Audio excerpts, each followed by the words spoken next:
அம்மா வந்து ஒரு முறை வந்து ரொம்ப நிர்பந்தப்படுத்தி போவாங்க.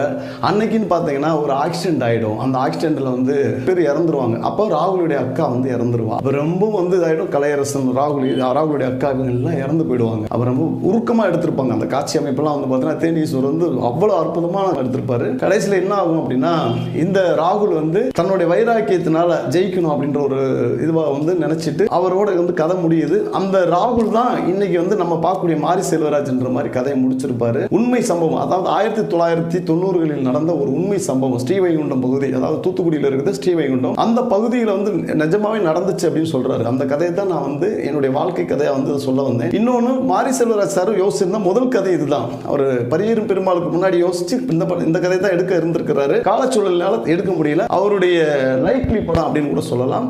இந்த படம் ரொம்ப அற்புதமாக இருக்குங்க, கண்டிப்பாக பாருங்க. தேங்க்யூ. அடுத்த ஒரு நல்ல படத்தில் சந்திப்போம். வணக்கம்.